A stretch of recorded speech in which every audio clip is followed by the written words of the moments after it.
अब तक हमने क्षेत्र अध्ययन के अंदर ये देखा था कि सभी विद्यार्थी और अध्यापक उस्मानाबाद जिले के नलदुर्ग से रायगढ़ जिले की तरफ अलीबाग की ओर क्षेत्र अध्ययन के लिए निकले हुए थे।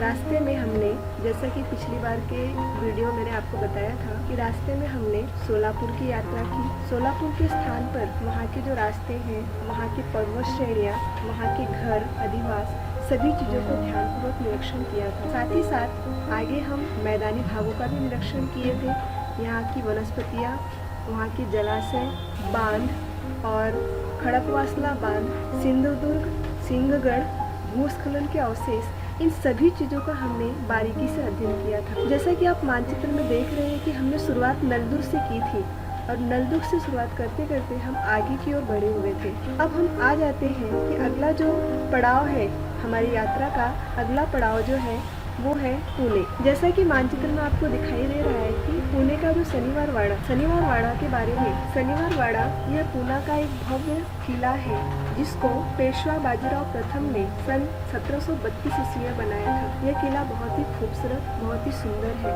ऐतिहासिक दृष्टि से भी किले का बहुत महत्व है, सांस्कृतिक दृष्टि से भी किले का बहुत ही महत्व है। शनिवार वाड़ा के बाद वहाँ पे अनेक प्रकार के बाजार प्रसिद्ध हैं। अनेक प्रकार के बाजारों में पुणे का लोकप्रिय बाजार में तुलसी बाग, रविवार पेठ, महात्मा फुले मंडी, ये विविध प्रकार के प्रसिद्ध बाजारों का नाम है। इन बाजारों की खासियत ये है कि यहाँ पर हर प्रकार के वस्तुएं आप खरीद सकते हैं। तुलसी बाग और रविवार पेठ यह घर की छोटी से छोटी वस्तु और बड़ी सी वस्तु खरीदने के लिए एक महत्वपूर्ण स्थान माना जाता है। साथ ही साथ आप महात्मा फुले मंडी जो देख रहे हैं, ये महात्मा फुले मंडी यह फलों के लिए और सब्जियों के लिए एक विशिष्ट बाजार माना जाता है। यहाँ पर थोक और खुरदुरा दोनों ही खरीदारी कर सकते हैं। आपके मन में होगा कि थोक किसे कहेंगे और खुरदुरा किसे कहेंगे। जब कोई भी सामान हम अधिक मात्रा में लेते हैं तो उसे हम थोक कहते हैं, और जब हम केवल आवश्यक की चीज़ें कुछ थोड़ी मात्रा में लेते हैं उसे हम खुरदुरा कहते हैं।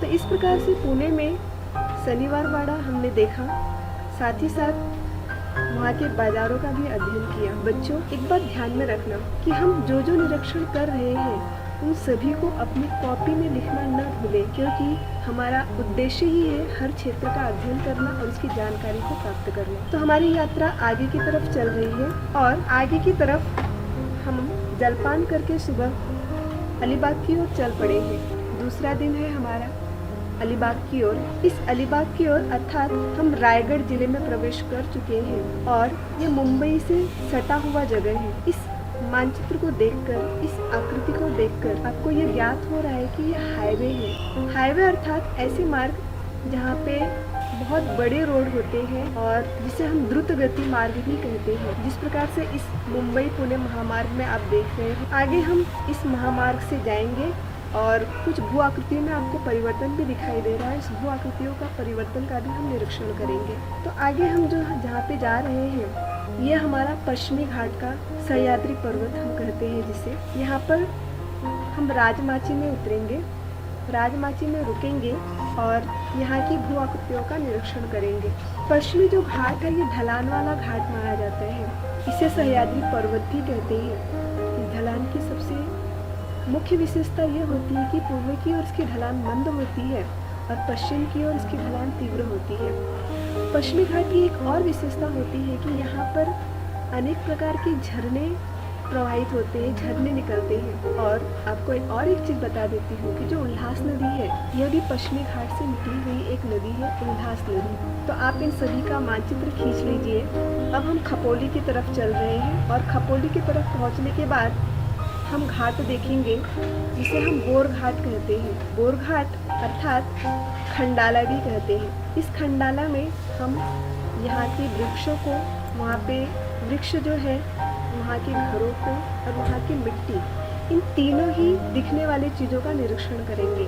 वहाँ के वृक्ष किस प्रकार के हैं, वहाँ पे घर कैसे पाए जाते हैं और वहाँ पे मिट्टी कैसी है, इन तीनों का हम निरीक्षण करेंगे। यहाँ की वनस्पतियों की बात एक खास होती है कि यहाँ पर घनी वनस्पतियाँ पाई जाती हैं और इन वनस्पतियों के पत्ते काफ़ी चौड़े होते हैं। ये वनस्पतियाँ चौड़े वृक्ष वाली वनस्पतियाँ होती हैं। इन्हें पर्णपाती कहते हैं। आप देख ही रहे हो, इन्हें पर्णपाती, जिनके पत्ते झड़ जाते हैं एक विशिष्ट मौसम के लिए। इन वनस्पतियों को हम वनराई और देवराई कहते हैं। वनराई अर्थात आपको ये पता ही है कि प्राचीन समय से हम प्राकृतिक चीज़ों को अपना ईश्वर मानते हैं। ऐसे प्रदेश की वनस्पतियाँ जहाँ पर ईश्वर के नाम पर जिन्हें छोड़ा जाता है, ऐसे प्रदेश की वनस्पतियाँ जहाँ पर आरक्षित होती है, जिन्हें कोई काट नहीं सकता, तोड़ नहीं सकता, ऐसी जगहों को हम वनराई और देवराई कहते हैं। ये स्थान भौगोलिक दृष्टि से काफी सुंदर और अच्छा है। इस आकृति में हम धान की खेती देख रहे हैं, जहाँ पर पानी की मात्रा अधिक होती है। ऐसे स्थानों पर धान की खेती की जाती है। सागर की समीपता होने के कारण और वर्षा अधिक होने के कारण धान की खेती इस पश्चिमी घाट के किनार पट्टियों पे की जाती है। तो हम आगे चल रहे हैं। आगे चलते हुए यह एक समुद्री तट दिखाई दे रहा है। इस समुद्री तट को देखकर बच्चों आपके मन में क्या लग रहा है? ये कौन सा सागर तट है? अरब सागर। बहुत अच्छा। इस समुद्री तट से लगा हुआ जो समुद्र है उसे हम अरब सागर कहते हैं। अब हम जल्द ही अलीबाग पहुंचने वाले हैं और अलीबाग पहुंचने के बाद हम वहां के कार्यालय भी जाएंगे। तो हम अलीबाग पहुंच चुके हैं और अलीबाग का तलाटी कार्यालय है। तो मैंने आप सभी को कहा था कि हमें कार्यालय जाना है तो प्रश्नावली तैयार करके रखिए।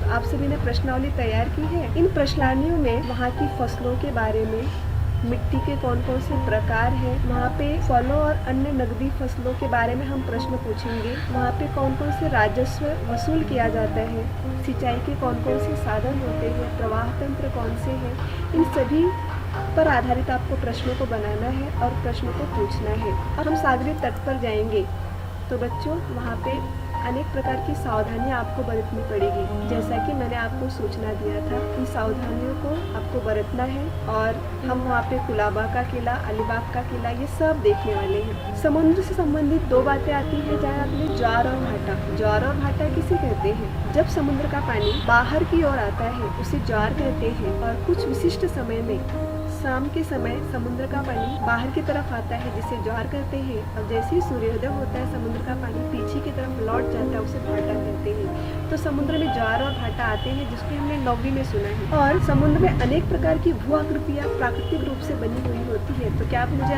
नाम बता सकते हैं इन आकृतियों का? हाँ, समुद्र में पुलीन का निर्माण होता है। ये जो भू आकृति दिख रही है वो पुलीन है। पुलीन अर्थात बालू के टीले। और साथ ही साथ अगली जो आकृति है उसे सागरीय गुफा कहते हैं। पानी की लहरों के कारण, पानी की लहरों से विक्षेपित होकर इन गुफाओं का निर्माण होता है। तो समुद्र की भू आकृतियों में जिसे हमने देखा पुलीन और सागरीय गुफा, इसके साथ ही साथ समुद्र की भू आकृतियों में बालू का भित्त, बालू का जो ढेर किनारे पे लग जाता है उसे बालू का भित्त कहते हैं। तरंग घर्षित मंच। तरंग घर्षित मंच अर्थात समुद्र की लहरों के कारण जो कटाव होता है उसे हम तरंग घर्षित मंच कहते हैं। और आपको यह बात बताती हूँ कि कई जो किले हैं ऐसे ही तरंग घर्षित मंच और सागरीय गुफा के ऊपर बनाए हुए हैं। तो हमने देखा कि समुद्र की भू आकृतियाँ कौन कौन सी है?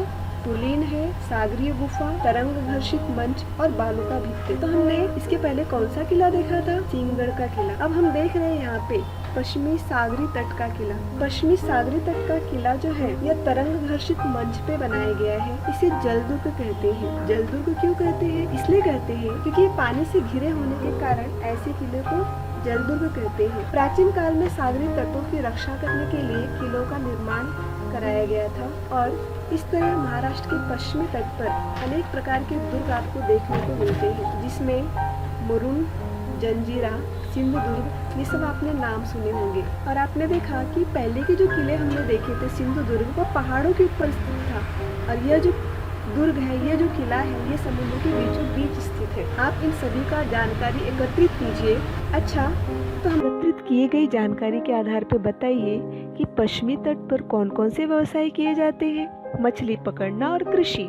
बहुत सही। पश्चिमी तट पर प्राचीन काल में मछली पकड़ने का व्यवसाय अधिक होता था, परंतु अब तटीय क्षेत्रों में कृषि का भी व्यवसाय किया जाने लगा। इनमें नारियल, सुपारी, कटहल की खेती की जाती है। नारियल पर आधारित अनेक प्रकार के व्यवसाय इन स्थानों पर किए जाते हैं। साथ ही साथ केले और मसाले की भी खेती की जाती है। मछली पकड़ना और कृषि ये दोनों ही प्राथमिक व्यवसाय हैं। और इन फलों की खेती को बागायती खेती कहते हैं। पश्चिमी तट का सौंदर्य दृष्टि बहुत ही सुंदर है। लोग दूर दूर से यहाँ के प्राकृतिक सौंदर्य का आनंद उठाने के लिए आते हैं। इसलिए पश्चिमी तट पर्यटन की दृष्टि से बहुत ही महत्वपूर्ण हो गया है। तो हम सभी शाम की संध्या का, सूर्यास्त का दृश्य देखेंगे और यहाँ की सौंदर्यता का आनंद उठाएंगे। बच्चे, जो भी आपने दृश्य देखा है, जिसका निरीक्षण किया है, अपने वृत्तांत में लिखना न भूलें। धन्यवाद। तो आज के क्षेत्र अध्ययन पाठ के अंतर्गत मुझे यह लगता है कि आप लोगों को यह पाठ काफी अच्छे से समझा होगा। इसके आधार पे कुछ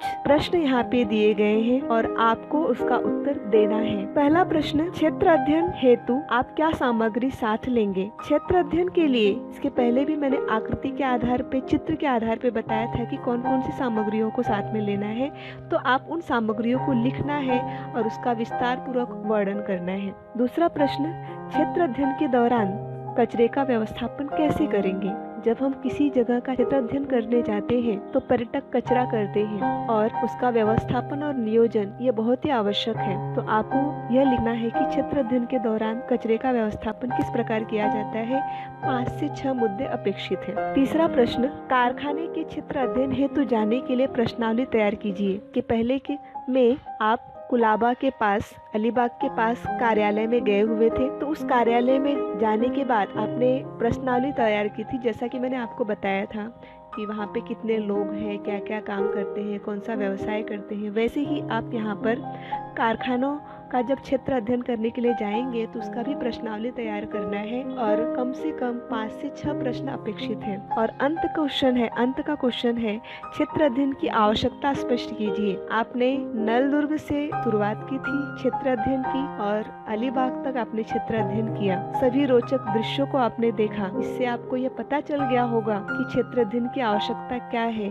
तो आप अपने विचार को इस उत्तर में प्रस्तुत कीजिए। धन्यवाद।